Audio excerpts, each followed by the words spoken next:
So tomorrow I have a Pokemon themed birthday party to go to, and of course, me being a huge Pokemon fan, I'm gonna make my own shirt for this. Now, I have a ton of different ideas, but I have one in particular that kind of involves this song. I don't know if you remember it. So I'm gonna make a quick parody of this because I love parodies, I love Pokemon, so why not, right? So in today's video, I'm gonna show you exactly how I design it, how I'm gonna print it full color on the spot, and of course, the final product. So if that's something that you're interested in, if you wanna see how I create some of my different designs, and of course, how I print them, then make sure you check out this video all the way through. And with that, let's just go ahead and get started. So first things first, the design. Now, what I had in mind was a parody between that song that I just showed you, Stacy's mom, and Ash's mom.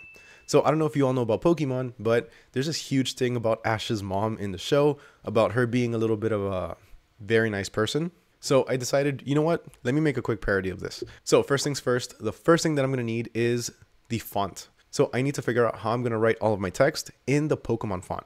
So the first thing I'm doing is simply going to Google and typing in Pokemon font generator. Now, typically I would use something like 1001 fonts, and here I can find pretty much any font that I need. But when I looked up Pokemon, I didn't really get anything that was relevant to what I want to do. So what I'm doing is simply going to this website called TextCraft, where I can generate the name, the logo, the text, anything that I need using the Pokemon font. Now, again, the only thing I simply did was go ahead and Google Pokemon font generator.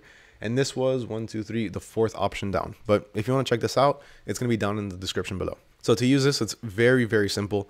Up here where it says your text here, that's going to control whatever we put on the top part. So I'm going to put Ash's mom. And then on the second line, I'm going to put has got it going on. Now simply just go ahead and click on create. And there we go. Now I like how this looks, but I'm going to have to, I need to tweak it a little bit. So let's go ahead and download this. And now I have it imported into Photoshop but unfortunately it's not necessarily the biggest or the best quality image. Let's see what it's looking like.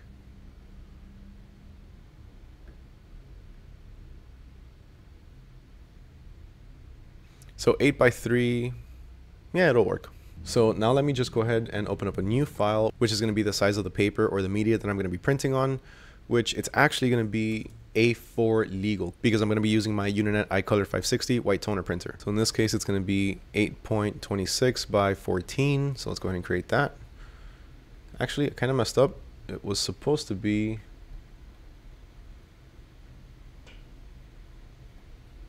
sideways or landscape. There we go. All right, so I have here my text. So let's go ahead and move this over.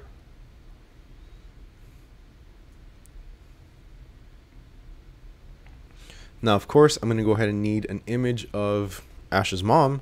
So Ash's mom, I don't know her name. So let's just go ahead and get this one over here. I don't have to download it. I'm just going to go ahead and copy it. And on here, let's go ahead and paste it. Perfect. Let's put it under. All right, that looks good. Now, one quick thing I want to check out is going to be how the actual logo looks. So let's look up the Pokemon logo. And this is just for reference because I want to see where all the curves are. But let's go ahead and copy this. I'll put it on this one right here, just so I can have it for easy reference.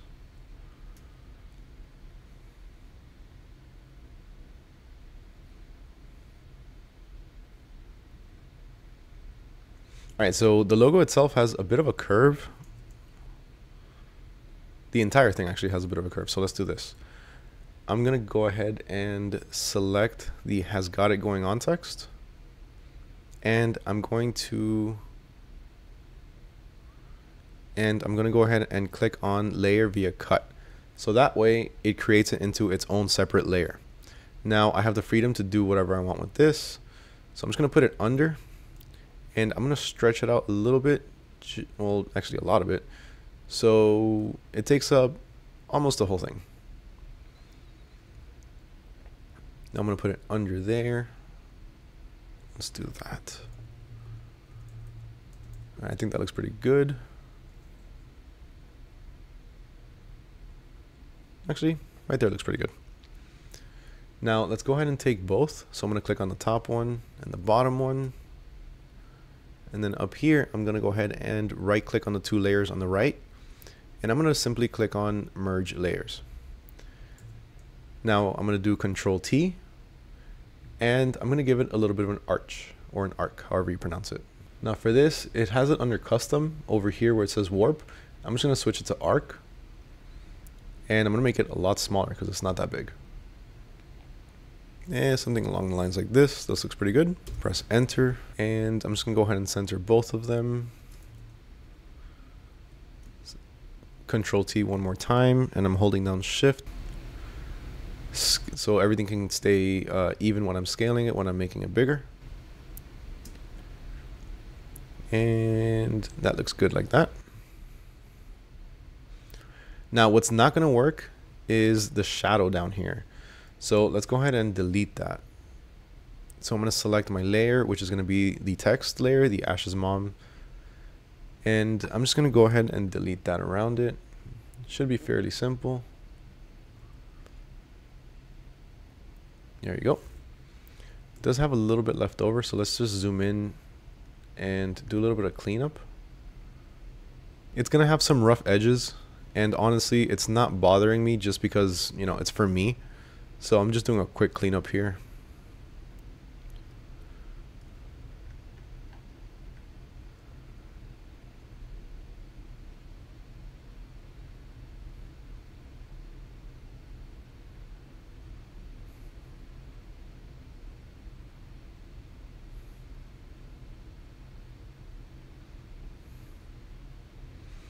Alright, so now I just gotta delete the one that's around the mom part.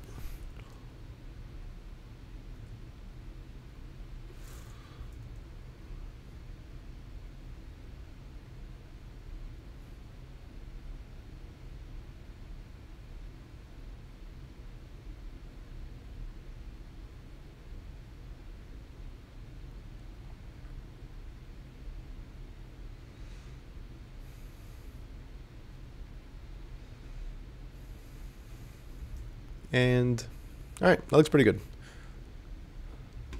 So now let's go ahead and remove the background. All right, let's go ahead and save it as a PNG.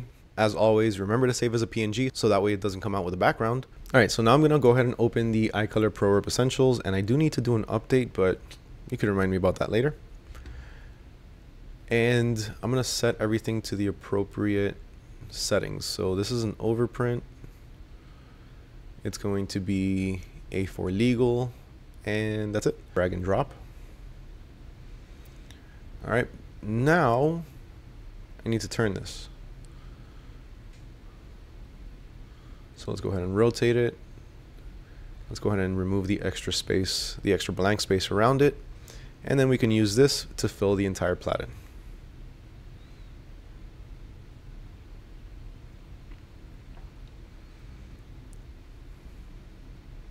All right, so now it's ready to print.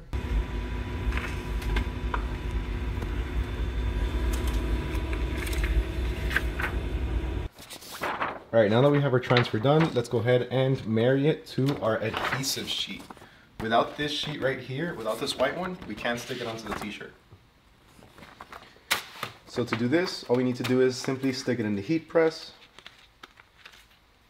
Give it a little bend over here so it's easier to peel. And press. All right, so once the time is up, let's just go ahead and lift our press. Cool it down a little bit with a little piece of sheet. Give it a little bit of a rub down. Hold it down and then peel.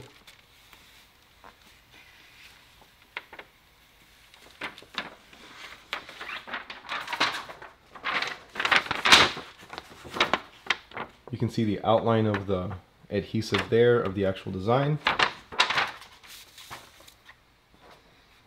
And now here you can see it's a bit more solid white, which means the adhesive has transferred over. Now let's go ahead and lay down our shirt. Get a quick pre-press. Now with some scissors, let's just go ahead and trim around it so that way no extra adhesive gets on the shirt. Just like that. And now press like normal.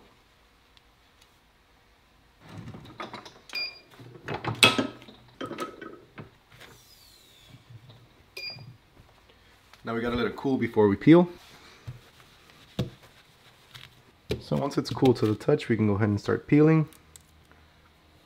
Remember, when it comes to white toner prints, for best practices, so you don't get anything peeling, so you don't get any of the actual design peeling off, make sure to peel it from a little corner and keep the carrier as close to the design or as much of an angle as possible, as you can see right here. And then just roll off.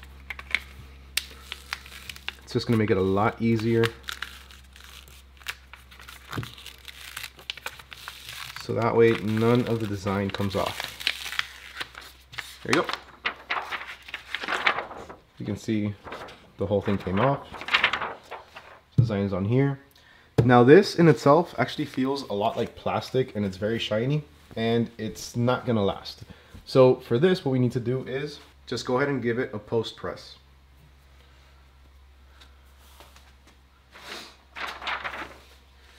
What this second press is gonna do is simply really seal it onto the t-shirt, and not just that, it's also gonna go ahead and take away the glossiness to it. So it's gonna look a lot better. For this, we only need to do for about 10 seconds.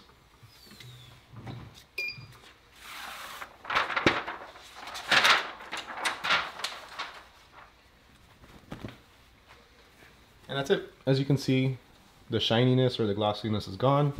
It's matte now, and it feels a lot better. It's a lot smoother, and it doesn't feel like one big piece of plastic. That's all there is to it. Final product. This is my Ash's Mom Has Got It Going On t-shirt, and how I designed it. So as you saw, I literally did that in less than 20 minutes, if that. So if you're looking to get a white toner printer, or if you've been interested in one, then make sure you use my code NECOPRINTS5OFF to get 5% off your entire order off of iColorPrint.com. The link to that is going to be down in the description below.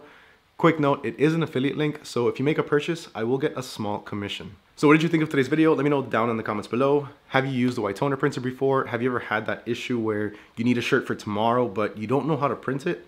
Hopefully this video was able to help you out, and if it did, please make sure you smash that like button, hit that subscribe button, and ring that little bell notification so you don't miss out on any future videos. Huge thank you to everyone for watching, especially if you made it all the way to the end. Huge thank you to everyone once again for watching. My name is Mario with NECOPRINTS, and I'll catch y'all next time. Peace.